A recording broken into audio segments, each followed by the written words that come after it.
मैं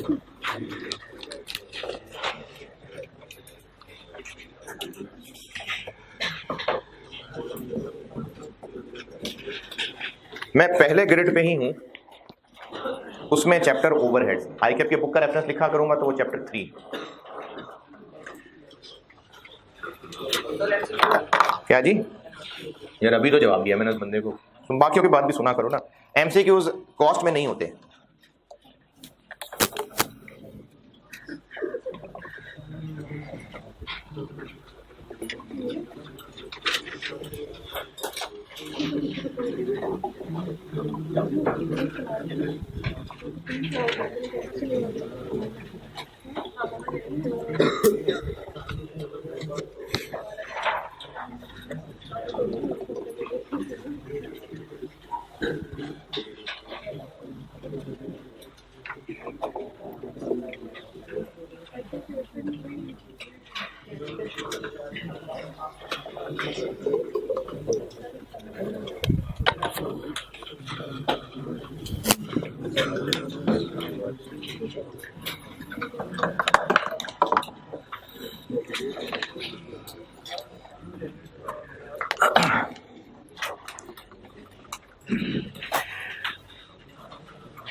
अच्छा, वो जिन लोगों ने अभी तक अपना मसला बनाया हुआ था कि इन्वेंट्री तो हमने पढ़ी नहीं प्रॉपर, तो आप कह रहे हैं कि पहले पढ़ी होनी चाहिए थी। इन्वेंट्री वैल्यूएशन खत्म होगी, मैंने जीरो से ही पढ़ाई है। अब इसमें सब एक जैसे हैं, अब से ऑनवर्ड जो कॉस्ट चल रही है ना, उसमें सब एक जैसे हैं। वैसे इंडिविजुअली काबिलियत कम ज्यादा हो सकती है, लेकिन नॉलेज वाइज अब सब एक जैसे हैं। अब कोई ऐसा नॉलेज नहीं है जो आपके जी आपने फलाना चैप्टर पहले पढ़ा होगा, अब ऐसा कुछ नहीं है। अब सब लोग एक जैसे बराबर बैठे हैं। ओवरहेड्स के चैप्टर में अच्छा, मैं ना तकरीबन हर चैप्टर में, इन्वेंट्री वैल्यूएशन में तो खैर चीज ही एक थी, उसमें वैल्यू ही निकालनी थी और एंट्रीज थी, लेकिन वैसे हर चैप्टर में ना मैं जिसको जरूरी समझूंगा कि हाँ मुझे इसको हिस्से बांटने चाहिए, तो मैंने पढ़ाना है कोशिश करके बहुत स्ट्रक्चर्ड, कि आपके नोट्स ऐसे बने कि आपको पता उस चैप्टर में था क्या, जब आप कल को रिवीजन करने बैठे तो चीजों का फ्लो हो, कोई कनेक्टेड हो चीजें। तो मैंने ना खुद से ये किया होता है कि हर चैप्टर में बता दिया करूंगा कि इस चैप्टर में हम 3 तरह की चीजें पढ़े होंगे, 4 तरह की चीजें पढ़े होंगे, 2 तरह की चीजें पढ़े होंगे, उसके टुकड़े किए होंगे। तो इस चैप्टर की भी मैंने कुछ टुकड़े किए हुए हैं, लेकिन उससे पहले मैं आपको सिर्फ एक बैकग्राउंड बता रहा हूं। उस बैकग्राउंड में मैं आपको इस चैप्टर की नीड बताऊंगा कि इस चैप्टर क्यों पढ़ने लगे। तो पहले वो बैकग्राउंड बता रहा हूं कि मसला क्या है जिस वजह से हमें इस चैप्टर में आके कुछ चीजें सीखनी पड़ेगी। पहले बैकग्राउंड समझ लें। शुरू के लेक्चर्स में मैंने कॉस्ट ऑफ गुड्स मैन्युफैक्चर्ड बताई थी, और वर्क इन प्रोसेस को फिलहाल अगर इग्नोर कर दें, ये मैं आपको ना अभी बैकग्राउंड कॉन्सेप्ट बता रहा हूं बस, कि इस चैप्टर में हम क्यों कर आए हैं, इस पे पढ़ने क्या लगे। ये इसकी बस एक कहानी है इस चैप्टर की, हम करने क्या लगे। कॉस्ट ऑफ गुड्स मैन्युफैक्चर्ड पढ़ी थी कुछ अर्सा पहले, और अगर इग्नोरिंग वर्क इन प्रोसेस तो फिर ये क्या क्या प्लस माइनस होगी जी? डायरेक्ट मटेरियल, अच्छा डायरेक्ट मटेरियल परचेजेस या डायरेक्ट मटेरियल कंज्यूम्ड, और डायरेक्ट लेबर और फैक्ट्री ओवरहेड्स। मैंने कहा इग्नोरिंग वर्क इन प्रोसेस, अभी वर्क इन प्रोसेस फर्ज करें नहीं है, क्योंकि इस चैप्टर में मैंने वर्क इन प्रोसेस की नहीं करनी है डिस्कशन, तो इसलिए वर्क इन प्रोसेस फिलहाल छोड़ देते हैं। अगर हम ये देखना चाहें कि जो प्रोडक्ट हम बना रहे हैं, एक यूनिट हमें कितना कॉस्ट किया, तो पर यूनिट कैसे करूं? इसको यूनिट्स प्रोड्यूस से डिवाइड कर दें। ठीक है, बिल्कुल ठीक है। तो अगर हम पर यूनिट देखना चाहें प्रोडक्ट की कॉस्ट पर यूनिट, तो हमें फिर चाहिए कि टोटल को डिवाइड कर दें यूनिट्स प्रोड्यूस्ड पे कि सोल्ड पे, प्रोड्यूस्ड पे। ठीक है, यहां तक हम कुछ काम करते भी आए हैं पीछे। जब इन्वेंट्री वैल्यूएशन में मैन्युफैक्चरिंग बिजनेस देख रहे थे, तो वो कॉस्ट ऑफ गुड्स मैन्युफैक्चर्ड थी जो स्टोर में चीजें बन के आ रही थी, तो अगर उसका देखना हो कि ए का रेट क्या था तो वैसे ही निकलेगा। बिजनेस को प्रोडक्ट कॉस्ट जाननी ही क्यों होती है, मतलब बिजनेस क्यों जाने प्रोडक्ट कॉस्ट, क्या करना है उसको? ये मल्टीपल रीजंस हैं। बिजनेस को प्रोडक्ट कॉस्ट क्यों जाननी ही क्यों है?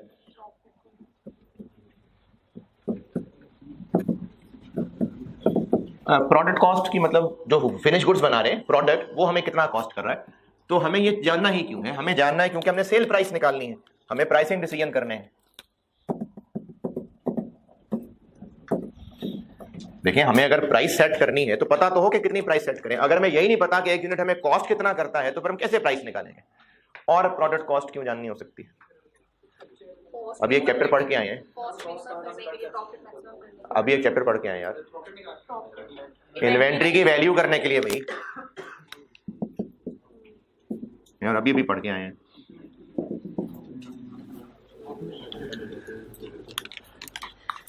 फिर इसके अलावा हमें अकाउंटिंग भी तो करनी है। हमें अगर पता ही नहीं कि एक यूनिट कितना कॉस्ट किया तो हमें डबल एंट्रीज के लिए भी इसके इस्तेमाल करना है। हमें जो कॉस्ट अकाउंटिंग है उसके लिए भी चाहिए। फिर इसके अलावा आपके सिलेबस से बेशक निकल गया हुआ है लेकिन उसका थोड़ा बहुत इंट्रोडक्शन रहा करेगा, हमें बजटिंग के लिए भी चाहिए। ये अब आपके सिलेबस में नहीं है बजटिंग, ये कॉस्ट का एक मुश्किल तरीन चैप्टर होता था तो वो अब कैफ 3 में से नहीं निकल के कैफ 6 में चला गया हुआ है। बजटिंग नाम से क्या लग रहा है? बजटिंग, बजट क्या होता है? बजट होता है कि हम फ्यूचर के लिए अपना कुछ टारगेट सेट करते हैं। हम बजट बनाते हैं कि हम फोरकास्ट भी कह सकते हैं कि हम अगले साल में, लेट्स से अगर साल का बजट बनाना है कि अगले साल में हम क्या क्या करना चाह रहे हैं, हम अगले साल में कितनी सेल्स करना चाह रहे हैं, अगले साल में कितनी कॉस्ट ऑफ सेल्स होंगी, कितने सेलिंग एक्सपेंसेस होंगे। तो ये सारा कुछ अगर हम अगले साल की प्लानिंग कर रहे होते हैं तो हम कहेंगे कि हमने अगले साल का बजट बनाया। तो इसमें हम लोग फोरकास्टिंग कर रहे होते हैं। तो ये भी तभी कर पाएंगे जब पता तो हो कि एक यूनिट हमें कॉस्ट कितना की करेगा। और भी रीजन हो सकते हैं। हमें प्रोडक्ट कॉस्ट असल में सही कब पता चलेगी? साल के शुरू में ही या साल के एंड पे? साल के एंड पे। क्यों? क्योंकि जितना टोटल खर्चा आया उसको यूनिट्स प्रोड्यूस से डिवाइड करेंगे तो पता चलेगा ना ये कितना कॉस्ट किया। लेकिन साल का एंड का इंतजार करना हमें क्यों करना पड़ रहा है? हम साल के शुरू में ही नहीं अंदाजा लगा सकते? चलो, क्या अंदाजा नहीं लग सकता? कैसे? अच्छा, चले मैं भी बात कंटिन्यू कर रहा हूं। हम अगर अंदाजा लगाएं, चलें ठीक है अंदाजा लगा लेते हैं, तो बिजनेस को पता होगा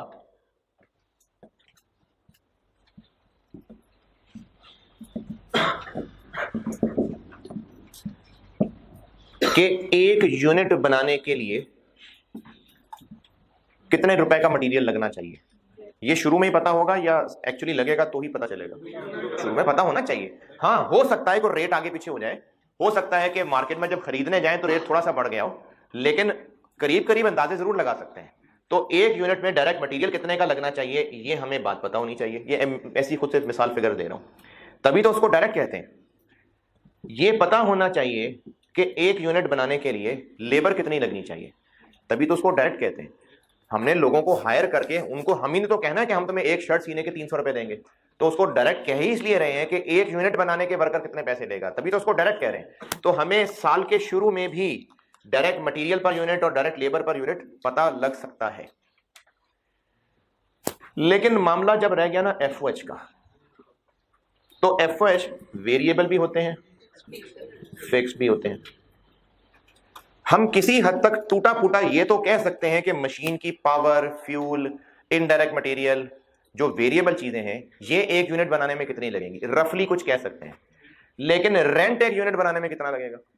प्लांट एंड मशीनरी की स्ट्रेट लाइन पे निकली हुई डेप्रिसिएशन एक यूनिट के लिए कितनी निकलेगी? ये शुरू में अंदाजा लग सकता है? नहीं। अगर साल के एंड पे हम बहरहाल फिर भी कैलकुलेटर से पूछना चाहें कि एक यूनिट के लिए रेंट कितना लगा, तो कैलकुलेटर भी कैसे बताएगा? टोटल रेंट को यूनिट्स प्रोड्यूस से डिवाइड करके बता देगा ना। तो वो ये कब बता पाएगा? साल के एंड पे। लेकिन हमें क्या इन सब कामों के लिए साल के एंड का इंतजार करना है? नहीं, हमें साल के शुरू में तय करना है कि प्राइस क्या रखनी है। बजट, ये तो हम पहले ही फ्यूचर प्लानिंग कर रहे हैं, तो हमें इन एडवांस भी अंदाजा लगाना है।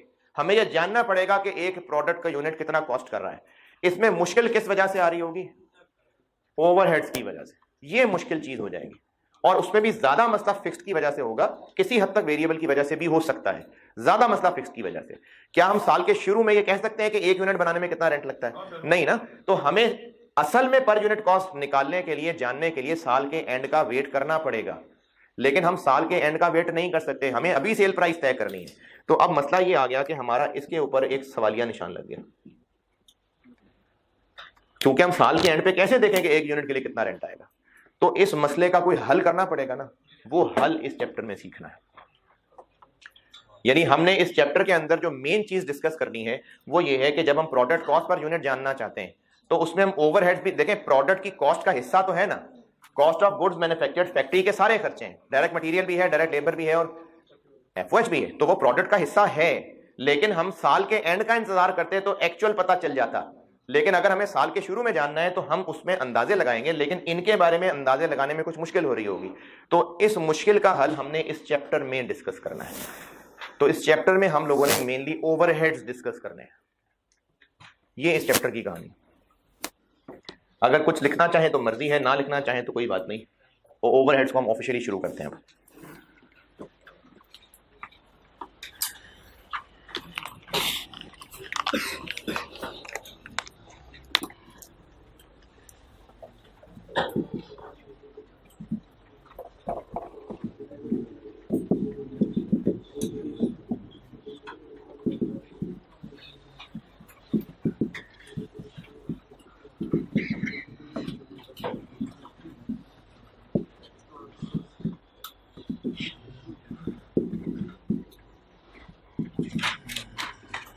हमने ना मेनली इस चैप्टर में ये डिस्कस करना है कि इन ओवरहेड्स का क्या करें।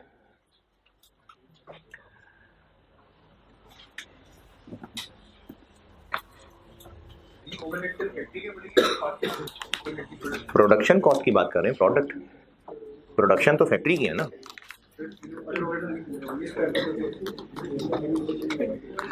हम लोग जो यहाँ पर कॉस्ट ऑफ गुड्स मैन्युफैक्चर्ड की बात कर रहे होंगे या factory, FOH means factory overheads, तो यहाँ पर हम एडमिन सेलिंग खर्चों की भी बात कर रहे हैं, नहीं, फैक्ट्री ओवरहेड्स।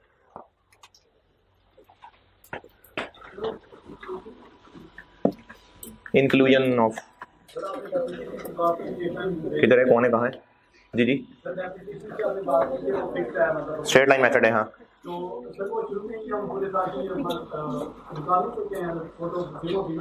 टोटल अमाउंट पता है, टोटल अमाउंट पता चल गई शुरू में ही, एक यूनिट के लिए कितना उसको रखें, वो तो यूनिट प्रोड्यूस पे पता चलेगा ना। तो हमें अगर साल एंड का इंतजार करना है तो ठीक है, लेकिन अगर हमें साल के शुरू में जानना है तो हम इन चीजों का पर यूनिट कैसे सोचें, इस मसले के लिए हम ये चैप्टर पढ़ रहे हैं।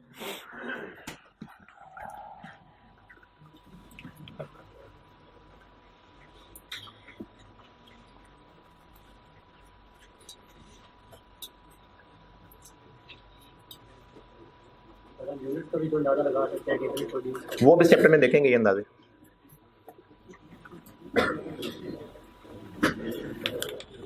अच्छा, मैं ना इस चैप्टर को दो हिस्सों में बांट रहा हूं, ये बता दूं सारा।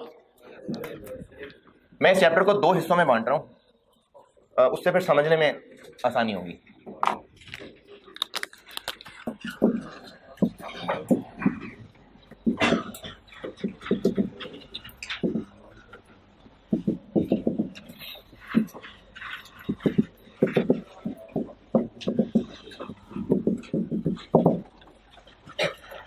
अच्छा, ये मैं हिस्सों में बांट रहा हूँ, मतलब ये वाईकेट की बुक में नहीं ऐसे कि एक हिस्सा दूसरा था, ये मैं पढ़ाते हुए आपको हिस्सों में बांट रहा हूँ। मैं इस चैप्टर को दो हिस्सों में बांट रहा हूँ। इस चैप्टर में हम कुछ काम ऐसे कर रहे होंगे जो हम साल के शुरू में कर रहे होंगे।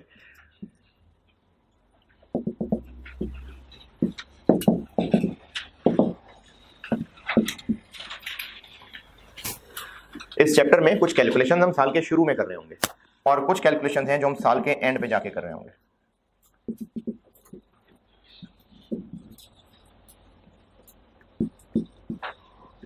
तो ये इस चैप्टर को मैंने दो हिस्सों में बांट दिया। हम इस चैप्टर का कुछ हिस्सा पढ़ रहे होंगे कि जब हम साल के शुरू पे खड़े हैं, प्लानिंग कर रहे हैं, तो कुछ कैलकुलेशंस हमारी साल के शुरू पे हो रही होंगी और फिर जब साल एंड हो जाएगा तो फिर कुछ काम हम साल के एंड पे भी कर रहे हुआ करेंगे।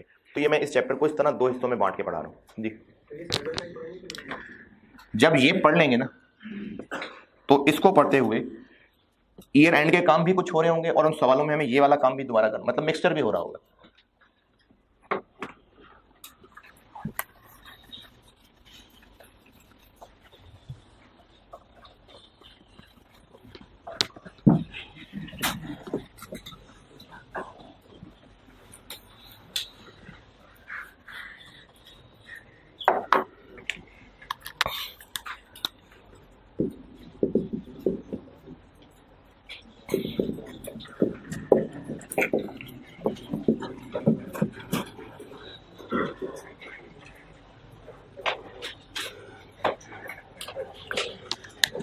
कैलकुलेशंस करते हैं एट स्टार्ट ऑफ ईयर।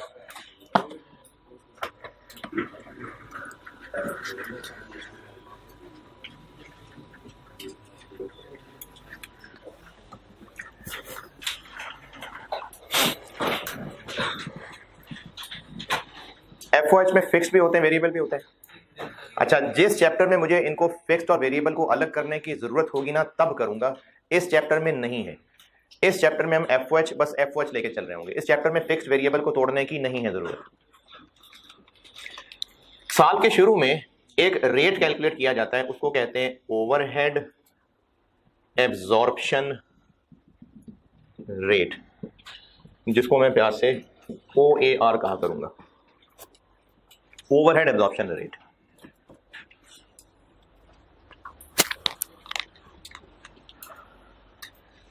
और ये इसका मशहूर नाम है, यानी OAR ये मशहूर नाम है, ये एग्जाम में भी यूज कर सकते हैं। अच्छा, इसका एक और नाम लिख लें, इसको ओवरहेड रिकवरी रेट भी कहते हैं। ओवरहेड एब्जॉर्प्शन रेट को ओवरहेड रिकवरी रेट भी कहते हैं।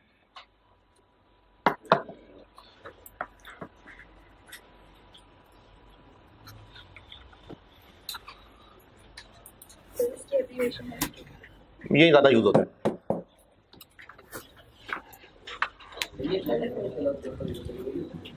ज्यादा जल्दी नहीं चलेगा। अप्लाइड एफर्ट कहाँ पड़ा? अप्लाइड एफर्ट अब सब बराबर है, कोई FR1 वाला नहीं है। अब सब बराबर हैं, आप सब घोड़े गधे सब बराबर हैं। अभी मैं कोई प्रायर नॉलेज रिक्वायर नहीं कर रहा, नहीं प्रायर नॉलेज इतना तो रिक्वायर कर रहा हूँ कि मैं कहीं प्लस माइनस कर रहा हूँ या कोई एक्सपेंसेस आ रहे होंगे, इनकम्स होंगी, इतना जरूर पता हो। लेकिन अब ऐसा कोई ऐसा चैप्टर नहीं है, जिस तरह इन्वेंट्री वैल्यूएशन था ना, तो कुछ लोगों ने पहले पढ़ा हुआ था, या इसी तरह से वो जो अभी पिछले अटेम्प्ट में FR1 करके आए थे तो उन्होंने वो वेरिएबल फिक्स कॉस्ट पढ़ी हुई थी। अब कुछ भी किसी ने नहीं पढ़ा हुआ, अब सब नया ही पढ़ा रहा हूँ। हाँ जी,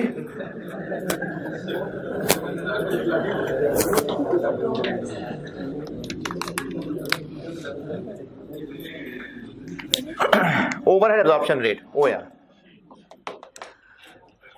ये एक रेट है जो कैलकुलेट किया जाएगा साल के शुरू में।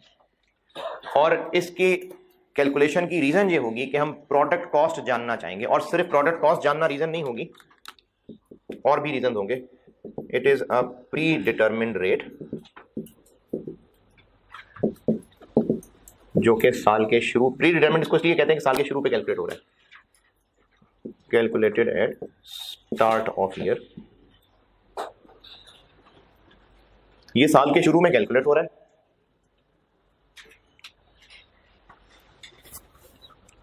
और इसके जो यूजेस हैं जिसके लिए हम इसको कैलकुलेट कर रहे होंगे,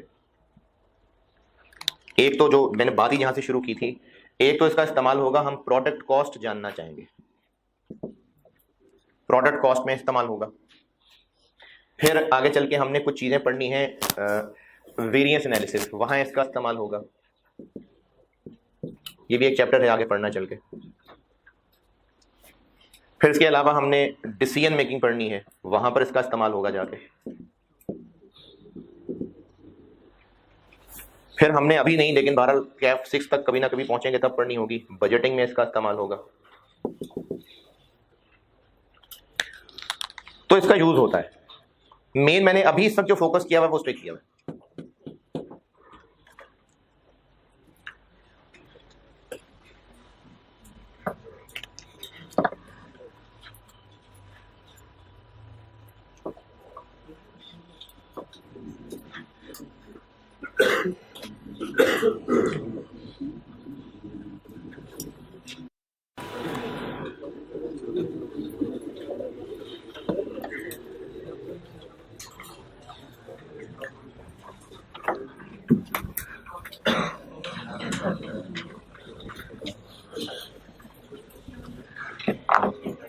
OAR की कैलकुलेशन सीखते हैं कि ये OAR कैलकुलेट कैसे होगा। एक बार कैलकुलेट, इसकी कैलकुलेशन सिखाने लगा।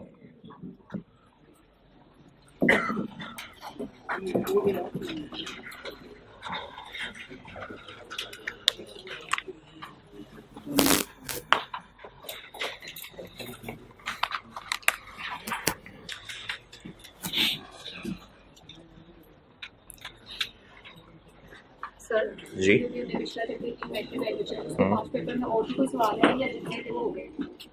इन्वेंट्री वैल्यूएशन के हमने सारे ही सवाल कर लिए, इन्वेंट्री वैल्यूएशन के पास्ट पेपर्स के सारे ही हो गए सवाल।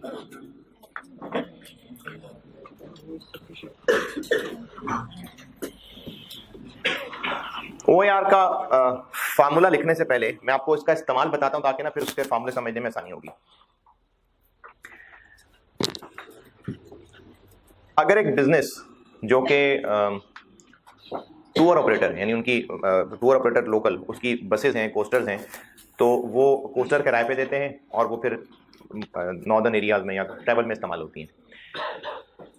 उन्होंने अगर गाड़ी किराए पे देनी है तो उनको ये जानना पड़ेगा ना कि हमें गाड़ी की कॉस्ट कितनी पड़ती हैं, तभी वो किराए पे दे पाए कि किराया डिसाइड कर सकते हैं।